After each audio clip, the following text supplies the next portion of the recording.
हाय, कसे आहात सगळे? तर आता तुम्ही विचार करत असाल, की हे उन्हामध्ये भुतासारखं केस सोडून कसं काय बसले?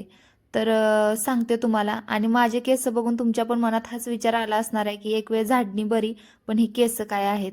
हो, माझ्या पण मनात तोच विचार येतो आणि माझे केस बघून ना माझं मलाच वकारी येते. काय नाही हो, आपल्या आपल्या कर्माची फळं. जेव्हा पण मी गाडीवर फिरते ना बाहेर, त्यावेळी केसांना काहीच बांधत नाही किंवा केस पण मी बांधत नाही. केस मोकळे सोडून गाडीवर फिरत असते. ती काही नाही, फक्त शायनिंग मारायची असते हिरोईनसारखी आणि त्या शायनिंग मारायच्या नादामध्ये केसांची अशी वाट लागते, असे हाल होतात. आणि 2 दिवसानंतर बाहेर पण जायचं होतं म्हणून म्हटलं मेहंदी लावावी केसांना. तसं पण मी 8-9 महिने झालं काय केसांना मेहंदी लावलेली नाही आणि जेव्हा पण मी लावते ना तेव्हा लाल आणि काळी निशा मी मिक्स करून लावत असते. कारण स्टार्टिंगला मी पहिले वेळ लाल निशा लावली होती तर पूर्ण केस लाल लाल झाली होती. मला ते काय आवडलं नव्हतं म्हणून मी 2 मिक्स करून लावत असते.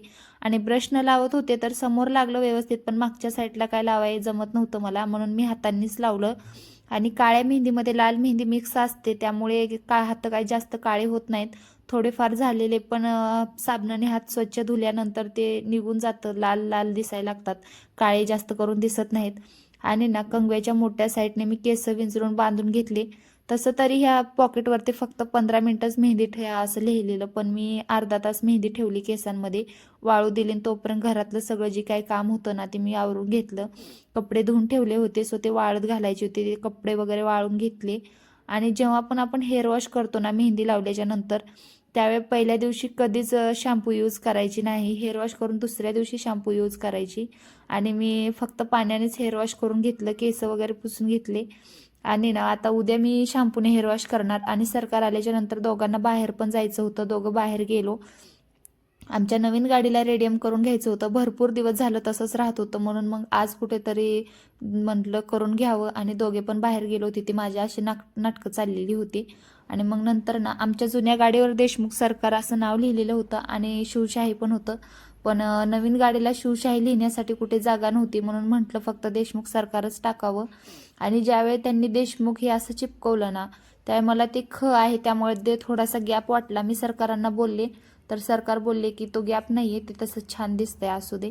आणि मग त्यांनी देशमुख सरकारवरती नाव टाकून घेतलं आणि तेव्हा मला लक्षात आलं की खालच्या साईडला ब्लॅक ब्लॅक जी साईट आहे तिथे म्हटलं की राजे नाव टाकून घ्यावं आपण. सरकार बोलत होते की दुसरं काय टाकू, पण म्हटलं तेवढीच छोटीशी साईज आहे ती, त्या साईजमध्ये राजे हे व्यवस्थित परफेक्ट बसतं, आपण तिथं राजेच नाव टाकून घेऊ. तुम्ही बघू शकता किती छान दिसतं देशमुख सरकार आणि राजे पण. मला जास्त करून राजेंचीच डिझाईन आवडली. आणि तिथे ना फोटोशूट पण होतं आणि जे आपल्या मोबाईलमध्ये फोटोज काढलेले असतात त्यांच्या पण कॉप्या करून भेटतात. सो मला त्या कॉप्या करून घ्यायच्या होत्या म्हणून मी त्यांना विचारलं. तर ते बोलले की एक कॉपी करायची असेल तर 25 रुपये आणि जर तुमच्या 50पेक्षा जास्त असतील तर काहीतरी रेट कमी होईल. म्हणून मग त्यांना म्हटलं की मी परत करून घेईल. आणि इकडे मी एक गाडीच्या फोटो वगैरे काढून घेतल्या आणि सरकारने पण फोटो काढल्या होत्या. मग इकडे झाल्याच्या नंतर आमचा तसा तर प्लॅनिंग होता पाणीपुरी खायचा, पण हे रेडियम करता करता खरंच खूप उशीर झाला होता, जेवणाचं टायमिंग झालं होतं. म्हणून मग मी म्हटलं आता नको पाणीपुरी खायला, घरी जाऊन जेवण वगैरेच करू.